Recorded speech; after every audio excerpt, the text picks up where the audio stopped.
my marriage. Sex is better because it's in the context of like this person that won't leave me. Like she's just loyal. That sounds like it comes from a place of insecurity. And that's okay, but just be aware of it. Hello, welcome back. Sorry for the long hiatus once again. So, for those of you who don't know who I am, my name is Solomon Davis. I'm also known online as Bilbo Shaggins. I'm a UK-based porn performer, professional dom, and sex psychology educator.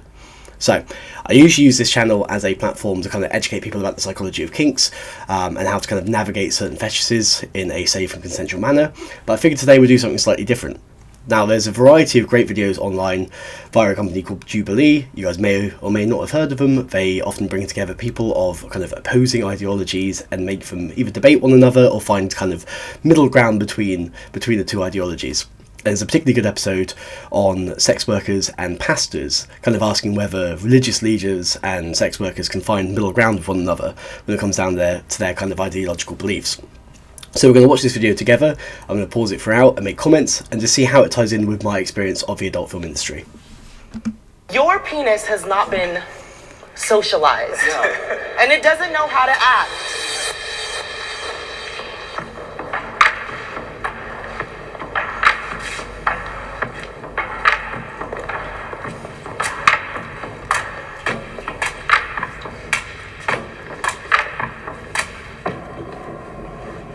In the left-hand light, can I have my sex workers? In my right-hand light, my religious leaders.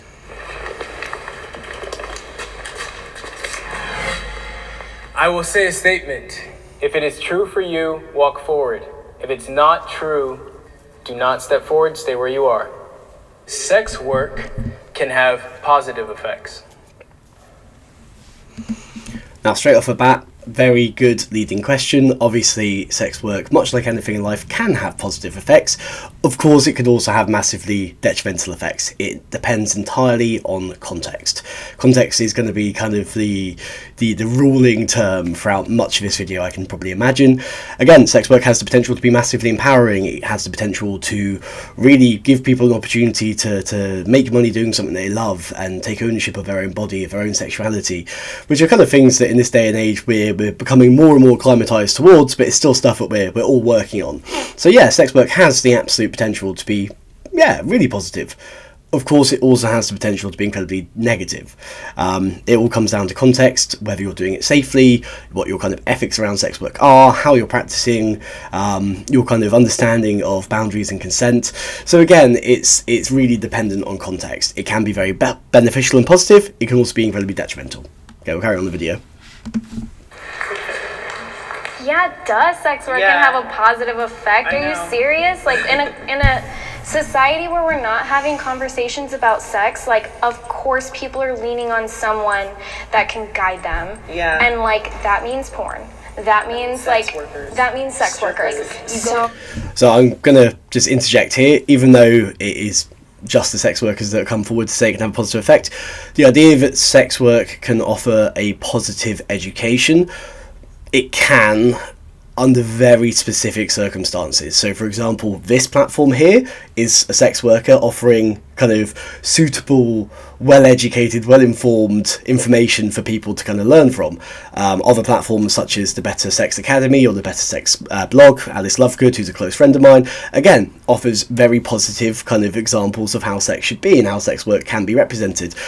That doesn't speak for all sex work. Sex work should not be viewed as an education resource. And yes, the education sector, the education curriculum, at least here in the UK, certainly in the US, I'm guessing in a lot of the world as well, it's lacking. It's lacking to say the least. But that does not mean that you should turn to sex work for education.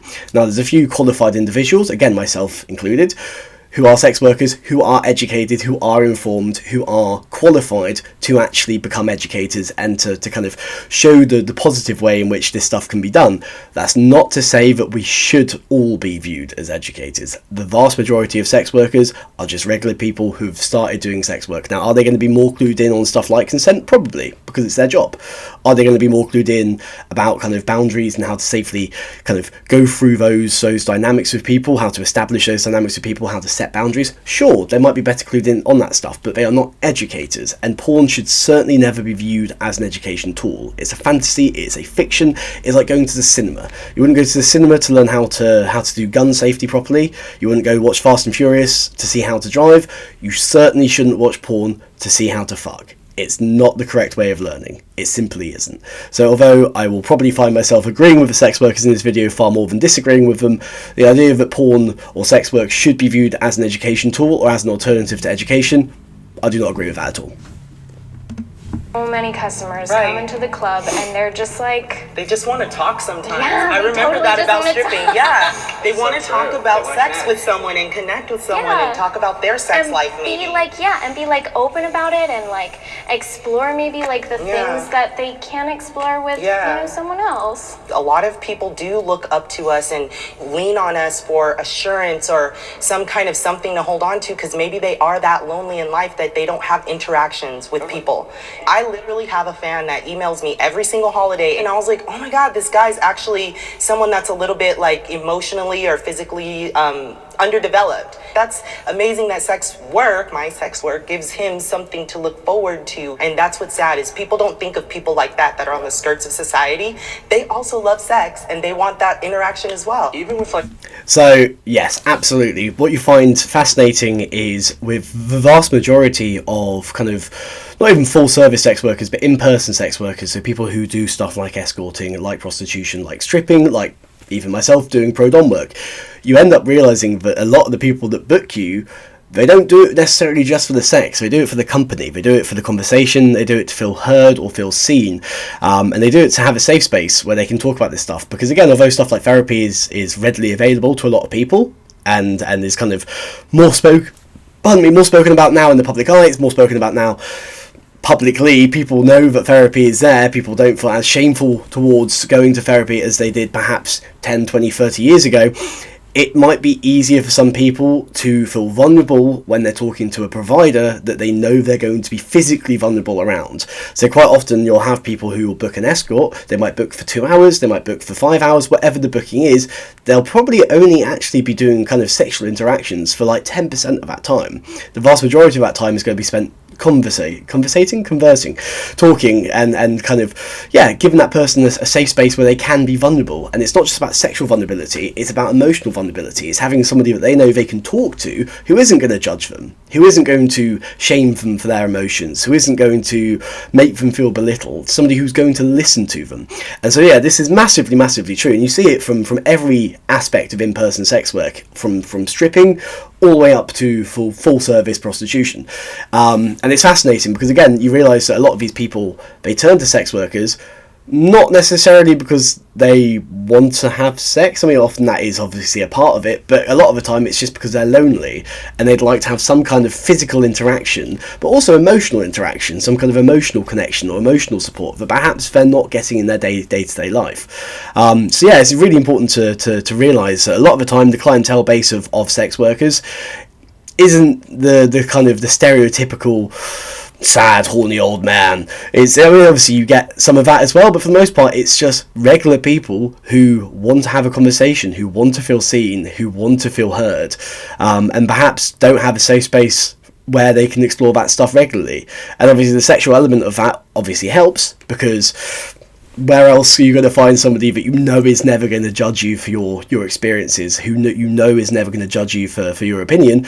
Well, it's probably someone who's doing a job that society deems as being the most worthy of judgment, because that person can't judge you in your eyes, if that makes sense. I'll probably explain that really badly, but yeah, it's a massive part of why in-person meets are often booked for so long, because the vast majority of that time is spent chatting.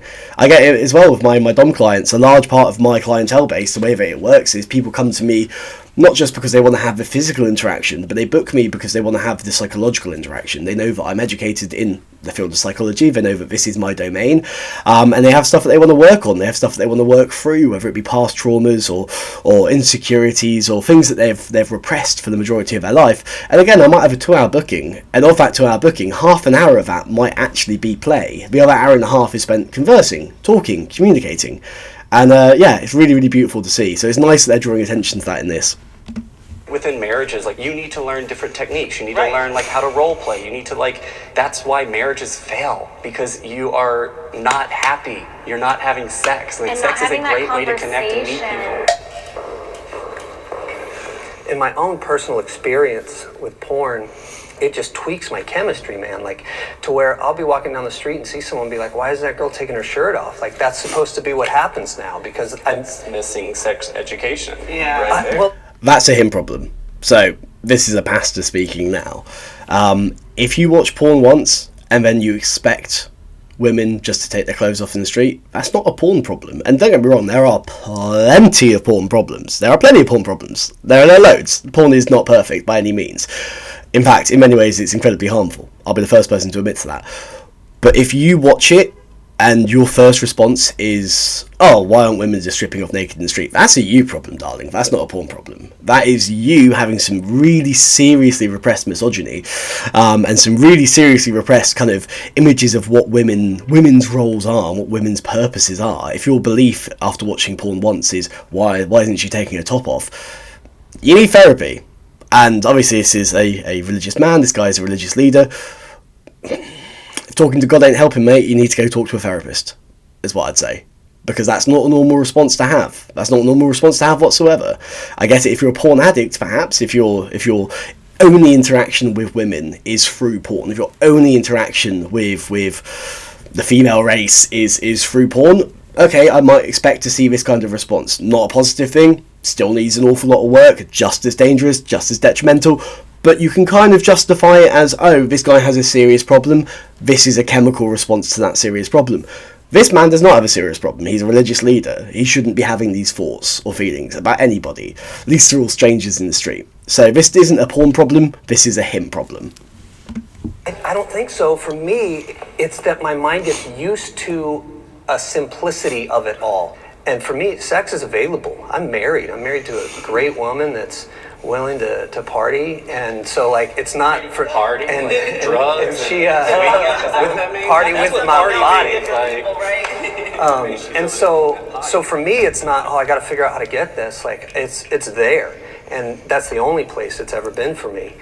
I don't. Maybe it's like drinking is totally fine for some people, not an alcoholic. Maybe I'm the alcoholic with porn that just, it tweaks my mind in a negative way that it makes me go, man, I don't want to be thinking about these people I'm encountering like that. I just want to be able to look at them as humans, and instead of like thinking about people and how they can provide for me. So I feel So interesting point raised there. Very interesting point raised there.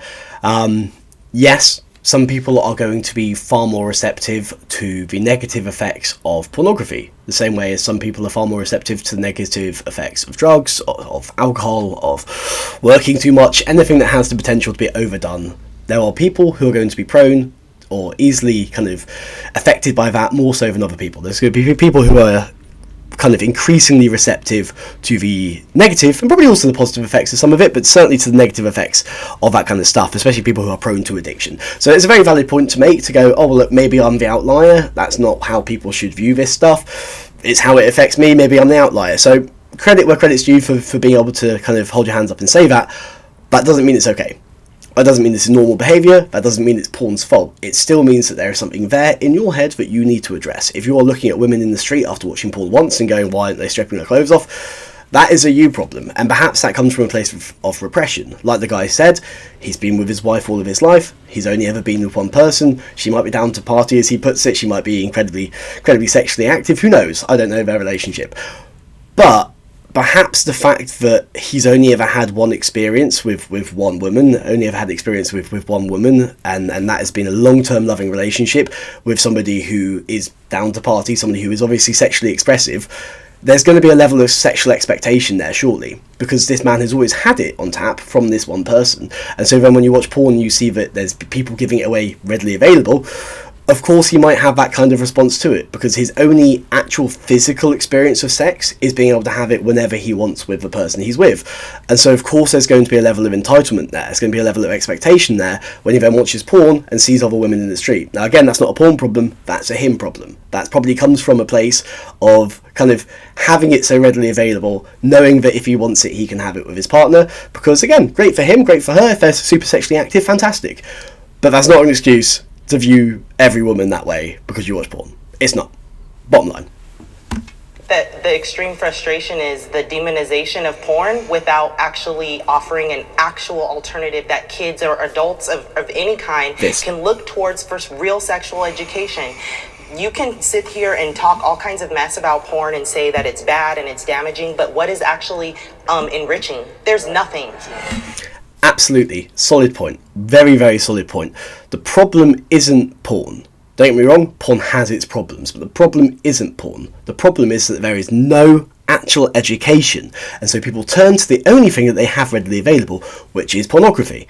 Now, if you have education, you won't have to go and turn to the thing that is there. Porn is fiction, it's a fantasy. Like I said earlier, if you want to learn gun safety, you go do a gun safety course. There's stuff there to teach you gun safety. If you want to learn to drive a car, there are education parameters in place to teach you how to drive a car safely. There are things in place to teach you how to do that stuff safely. You don't go, oh, I want to learn gun safety, I'm going to watch John Wick. I mean, John Wick's probably great for some stuff, but the man murders a bunch of people. It's not a positive representation of gun safety. You don't turn to a fiction, to a fantasy, for education. But of course, there are resources there for gun safety. Again, with vehicles, if I want to learn how to drive, I go to the DVLA, I learn how to drive using the proper education resources. I don't watch the Fast and Furious and then wonder why I caused a 20-car pile-up, okay? There are resources available to educate you in these subjects. There isn't for sex, not readily available.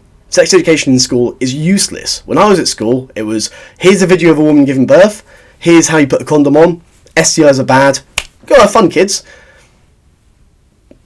I became a porn star. Like, right, this is what I mean. There is no readily available education. We have to seek it for ourselves. And the problem is, whilst there may be education tools out there, they're not well known. Things like this channel, things like the Better Sex Academy, there are education tools, they're just not super mainstream. What is super mainstream? Porn. And so you have all of these people turning to porn as an education tool because there is no alternative. And obviously, of course, that's going to be detrimental. It's going to be awful. It's going to have a massive negative effect because it's not an education tool. It's a fantasy. And then we get blamed, as the performers, we get blamed for these people turning to us. And it's like, okay, I get it. It's an industry problem. It is an industry problem. Porn should be better at showing an accurate representation of sex, but it's not our responsibility as performers. And I will always do it because I feel responsible now, and if I can help, I will. But it is not, fundamentally, it is not our responsibility as performers to do this job. It is the education curriculum's responsibility to educate people so they don't turn to porn for this kind of stuff. It's sad to see. Any sexual behavior is okay with consent. Now this is gonna... And let's go ahead and get out of the way. We're Right. not talking about children. No. We're not talking about people that cannot have consent. Or animals because they cannot give consent. I have some I'm glad they started with that, because otherwise I'd be ranting for like an hour. people that want to do some of the nastiest, freakiest things, and I'm not into it. But being a sex worker, I love being able to do that for them. You know, Right. I like to be put in those situations where I'm now the one that might be uncomfortable and have to figure out why I'm feeling this way and how I can come out doing a good job. So, I kind of agree and I disagree with the statement that as long as it's consensual, any sexual act is okay. I think as long as it's consensual and everybody is informed, then any sexual act, within reason, within legality, obviously illegal shit aside, but any sexual act between two consenting or multiple consenting adults is okay as long as they are educated and informed on how to do it safely, because that is another massive part, okay? Is it okay for two adults to consent to choke one another sexually? Absolutely, but know how to do it safely. There's the problem. It's the education aspect lacking once again. Is it okay for me as a consenting adult to choke another consenting adult in the bedroom? Sure. But if I know how to do it, if I don't know how to do it, it's probably not okay, because I'll just end up hurting them. And there's a lot of kind of stuff that is lacking when it comes down to the methodology on how to do this stuff safely. Again, this is why I do the education side of this job, so I can change that and so I can influence people to do stuff in a safer manner. But that's not to say that everyone should be able to go out and just do it. You should learn how to do it safely, you should educate yourself first, and then yeah, go have fun, gun-ho, have a great time. But educate yourself first. I'm interested to see you sitting up here. Yeah. Why am I up here? Why are you up here? No, I wanted to walk up because I've counseled couples that are like married for a long time, and sex is a problem, like a huge problem. I do this like inventory sheet, like oral sex, yes, yes, no, no, right? And whenever we got to the butt play, like the guy is like, fuck, no. Yeah. And it's like, why? Because it's like, I'm not, whatever. Yeah. I'm just like, I actually know a lot of men that like it. Yeah, right there. I mean, guys. Just a little fun interjection, not necessarily to the video. Fair play to the religious leader for having this opinion. Really progressive of him. I'm chuffed with that. It goes to show that obviously I had my own reservations here about some of the opinions these people would have, and that's kind of a stigma that I'm holding. That's negative stigma that I'm holding, because again, he's come out and said something that's absolutely true. It's really interesting when it comes down to the kind of approach to what is viewed as being heterosexual acts in a heterosexual relationship. So I get this question a lot.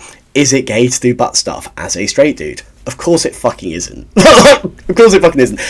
No act, okay, and we'll go into this further in a minute, but no act with a woman as a man is gay.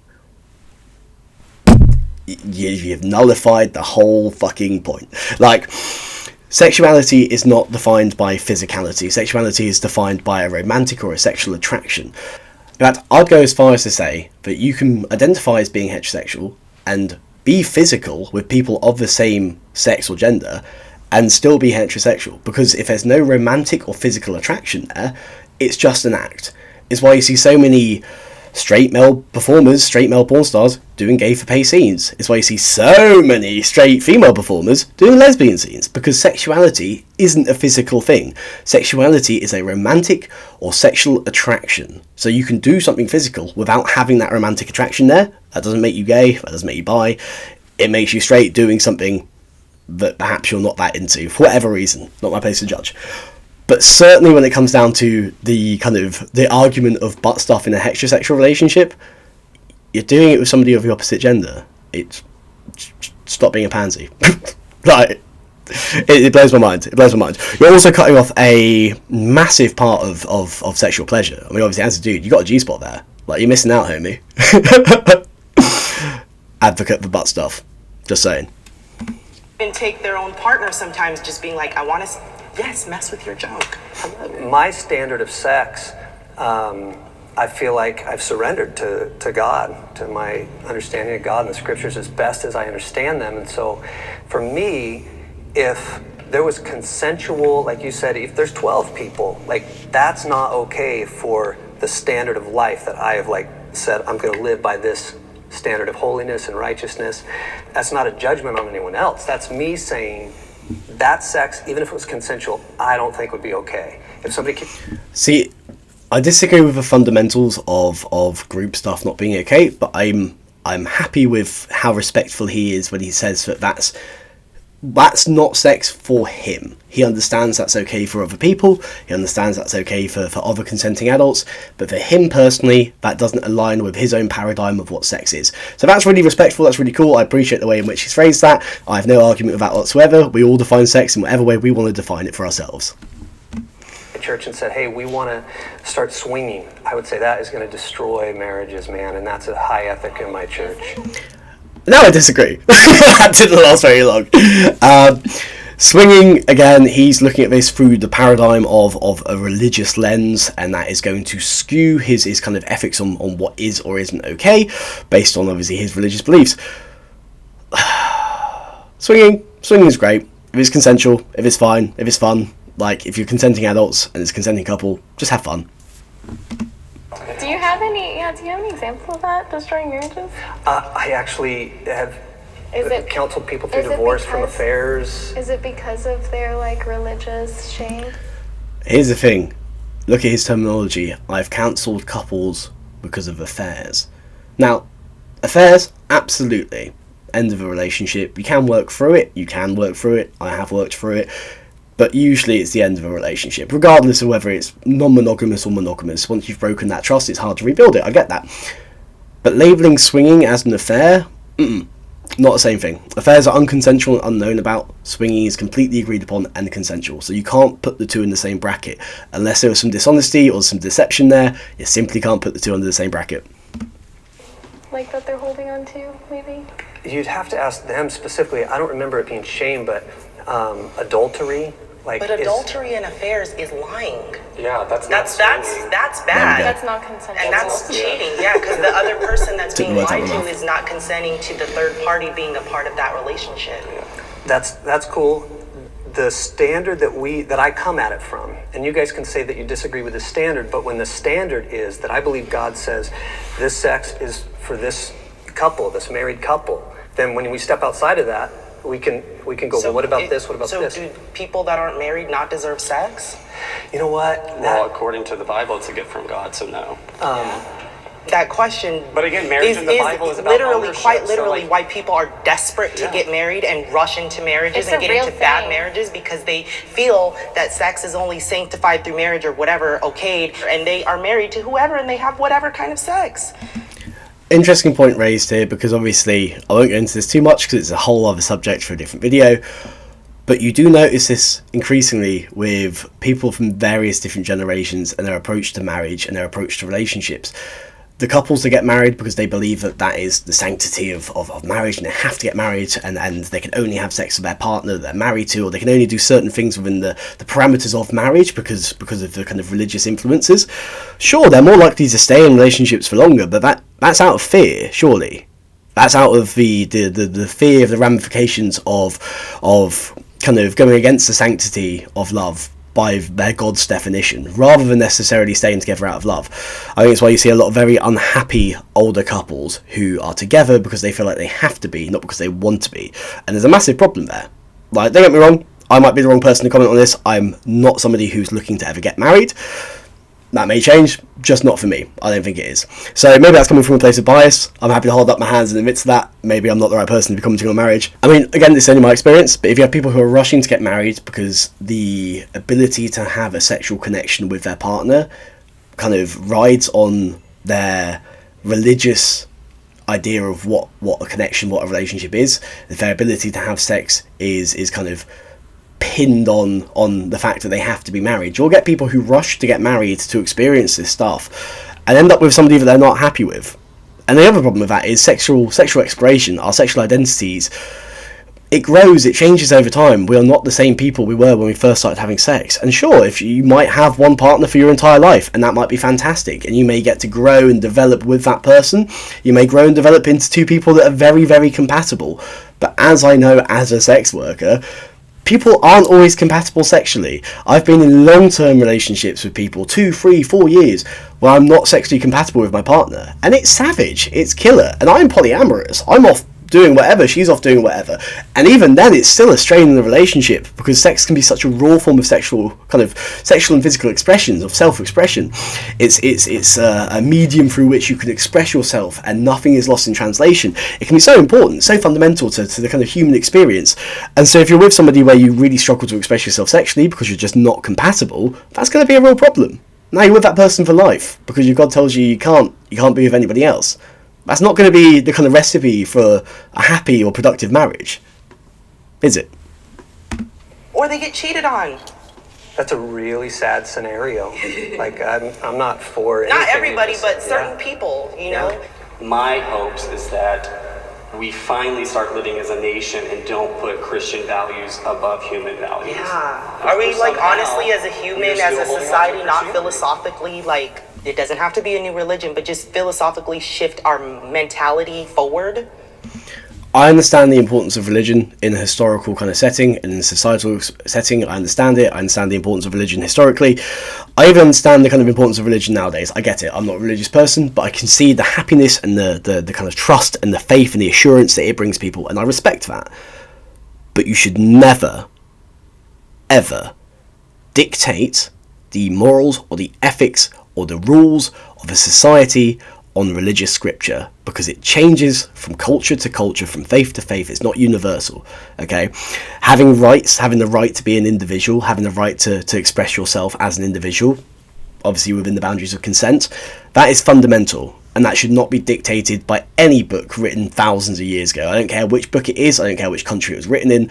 No book, no scripture, no text written thousands of years ago at a time that's completely out of date should dictate how people should live today. Bottom line, it shouldn't, especially when it comes down to stuff like sexual identity. Like, these are books and scriptures that are written, again, thousands of years ago. We have come so far as a society, as a species in that time. These rules, these ideologies, when it comes down to imposing them on people, they're archaic, they're super archaic, they're ancient. And I get it, if you want to impose them upon yourself, absolutely, more power to you. Be my guest, it's your life. But do not expect to impose them on the society or on other people, because that's not okay. In this old book, there's a lot of assumptions happening right now. I resonate so much with this idea of why are we going off of this book? Heck yeah, I'm right there with you. Sometimes I read stuff and I'm like, holy moly, I need to exegete that passage. I need to understand what that means, because if I'm going to teach on this, I better know what the heck I'm talking about.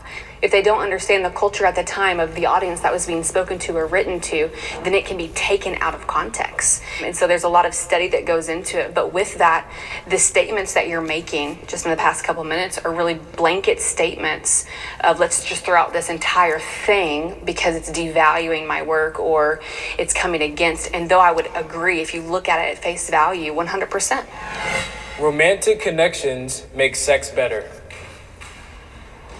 Personally? Certainly can do. Certainly can do. I think intimacy and sex are not the same thing. And anyone that has done any kind of sex work, anyone that has done any kind of ethical non-monogamy, or has any experience with ethical non-monogamy will be able to back me up on that. Sex and intimacy are not the same thing. They can be synonymous, but they don't have to be mutually exclusive. So yeah, I agree. Sex with your romantic partner, with somebody that you have actual love for, different. Totally different to sex with a random person. Doesn't mean it's necessarily better physically, but it's certainly, I feel, unique emotionally. And again, that's just my experience. I feel like the sex I have with my partner, or even the sex that I have in my personal life in general, is infinitely better, infinitely more intimate than the sex that I have on set. The sex that I have for work is far more artificial, it's far more clinical, it's a job at the end of the day. Even the studios that give you a lot more liberty to kind of do what you want, even the studios that give you a lot more creative freedom to do what you want, it's still a job. You're still in a clinical environment with cameras and lights and people filming, and it's very different. So sex with your partner, or even sex just in your personal life, is night and day different. I much prefer it. So yeah, I kind of agree with that statement.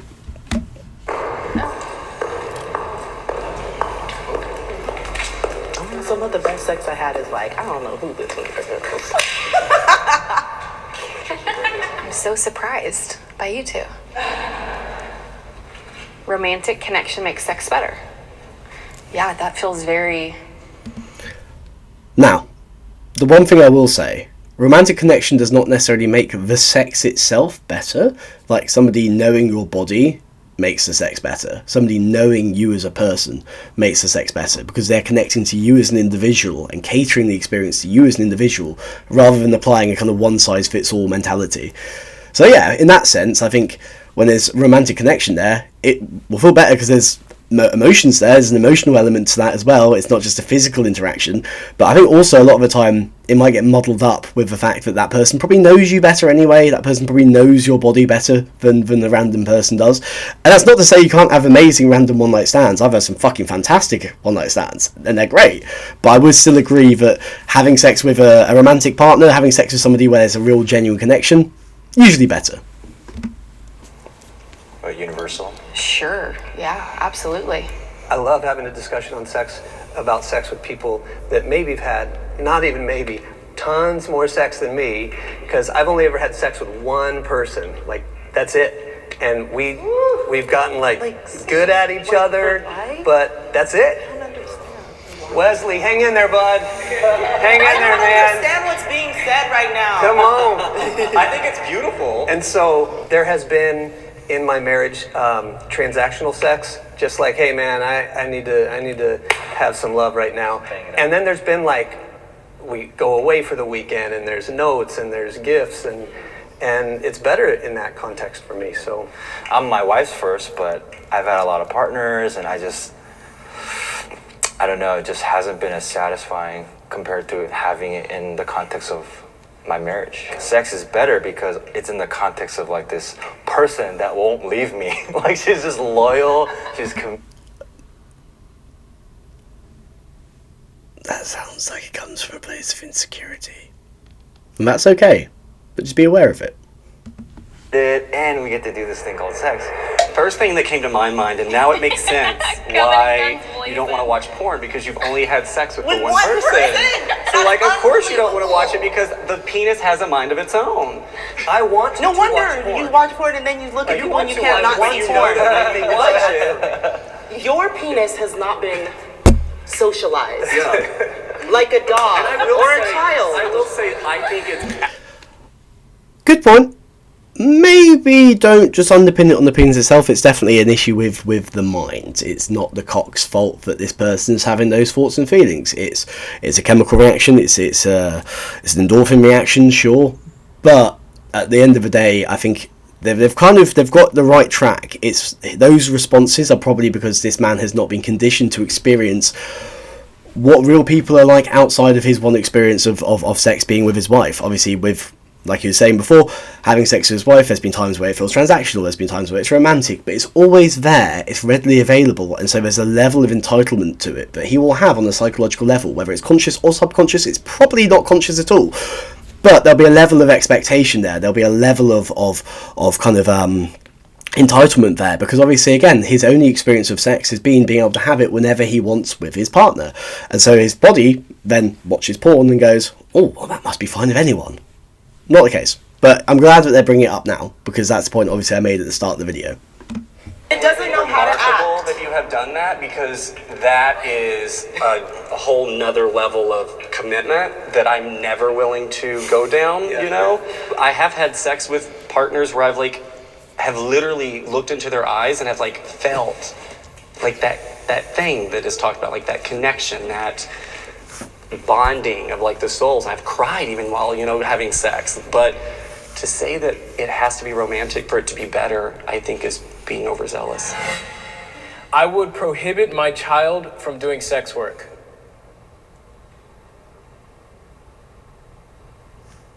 As an adult child? As an adult, yes. Sorry, can you use another word besides prohibit? I would not be okay with my child doing sex work. But Oh, guys. they were doing so well, I was almost proud. My mind was doing the same thing yours was. Prohibit. What's that mean? Disown? No, I wouldn't disown. Not love them? Absolutely not. All I would do is just say, it's not where I would want you to go. That's not what I would want you to do. It'd be hard for... That's a good way of putting it. I think prohibiting is not something you should do when it comes down to something like this, because again, at the end of the day, if they want to do it, they're going to do it. It's their life, it's their body, it's their choice. You're just going to alienate your child by doing that. But I think it's okay to have an opinion, and it's certainly okay to express that opinion respectfully. Now, if I had a kid, not that I ever plan on having kids, if I had a kid and they wanted to do sex work and they came to me and I felt like they were being naive about it, or perhaps they hadn't done the correct education before making that decision, I'd sit them down and I'd go, look, I don't know if this is the best idea, this is my advice, this is some resources, you can go away and educate yourself on it more, but if you want to do it, at the end of the day, it's your choice, it's your body. I will support you in whatever way I can, I'll educate you in whatever way I can, and I'll do whatever I can to make sure that it's a safe experience for you. Now, that's my way of going about those things. I don't think prohibiting people from doing things is ever the way forward, especially when it's prohibiting them from doing something that they want to do with their body. You're just going to alienate that person, you're just going to push them away. But by saying, look, I'm not comfortable with this, but this is my advice, this is how you can do it safely, you open that line of dialogue, and it means that if at any point stuff is uncomfortable for them, they can feel comfortable coming to you to speak. And yeah, that might mean 5 months down the line they come to you and go, oh, hey dad, I hate this job, I hate doing this. And you can go, cool, okay, well, you feel comfortable sharing that with me. Let's work on it. What can we do to remedy that? Do you leave the industry? Do you change what you're doing? Whatever that conversation is. But if your first response is to go, you're prohibited, you're banned from doing that, I forbid you from doing that, they're going to do it anyway. And when they do it anyway, if they don't enjoy it, they won't come to you for help, because they'll know that that's not a safe space to do so. And that's something that's really important to remember with anything when it comes down to raising kids. Spoken as a man who never wants kids. Because of my own view of sex as being a sacred thing, and in my own personal world not wanting it to be a show for others. When two people have sex, there's a soul tie that is created. Our bodies are, emotional, spiritual, physical, and so is sex. I give people this example. It's like if you take two pieces of wood and you glue them together, and then you try to pull them apart. Will they come apart? Yeah, if you're strong enough, they'll come apart. But there's still going to be glue or pieces of wood on both sides, and that's what I would explain or kind of define as a soul tie. There's always a piece of that person with them, and that is outside of religion. That is just a belief that I see in humanity. To me, my heart would be sad for my child. I would be burdened. My heart would be burdened for them. I think the reason why there is so much fear with someone going into the sex industry, are they going to get mixed in with the wrong crowd? Is there going to be drugs? It's a lot of fear-based. And my parents tell me all the time that I'm changing people's views in that small town in Texas, because now they can see someone who does sex work and is a porn star and is a family man and is loving and is spiritual, and yeah. So it makes sense to me why you wouldn't want that. And I would love some dental too, because sex work is real work, damn it, and I need to be compensated fairly. I mean, do you think you want to go down on everybody listening? That is a job, baby. Right. That is a job. I'm good. Gotta keep it looking nice. So like obviously we come from a context where we're like, we think of like that dark, like pimps just beating up like their hoes and things like that, the drugs, the sex, right? Like, to the best of your knowledge, like what % of the sex industry is that? I think we have to then ask the same question. What percentage of your industry is not truly living their truth and their... Oh, I love that. I love that fucking Uno reverse card, because he's totally right. They're both totally right. There is a percentage of the sex industry that is really fucking dark. There's a percentage of the sex industry that is incredibly dark, that is horrific, that is abusive, that is rooted in trafficking and rape culture. And it is completely correct. There is a massive part of this industry that is awful, and I think there is a massive part of every industry that's awful, but with sex work and with the sex industry, it's far more prevalent, because obviously you have to be vulnerable to some degree, physically at least, to participate in it. And so of course it's easy to highlight the negative aspects of sex work in those regards. But this man has had the perfect response, which is that, look at religion. What population of the church, for example, doesn't just live up to, or doesn't just fail to live up to the kind of religious doctrine that they preach, but actively abuses it. I mean, look at the Catholic Church. Look at the cases of abuse in the Catholic Church alone, and that's one sect of one religion amongst multiple. And there are very few. I'd argue there's probably no religions that are safe from this, because again, with anything, with any culture, with any industry, with any job, with any faith, there's going to be bad apples. There's going to be people who act against the directive, who act against the moral obligations of that group. And religion is absolutely not safe from that. In fact, it's probably, in my humble opinion, one of the worst perpetrators of that. So, excellent point. And are they sleeping with women or boys? Let's take the Catholic Church, for example. Like, let's really have this conversation. I mean, of course there's people that are bad in any industry, in any position. And I wouldn't know that percentage because I don't associate with those kind of people, regardless of where I'm at. Even if I'm out at a bar having drinks, I'm not over there doing kiki and staying up all night getting fucked and doing, meth. Now, there's some porn stars that might be doing that, but that's not for me. I have a sexually satisfying life.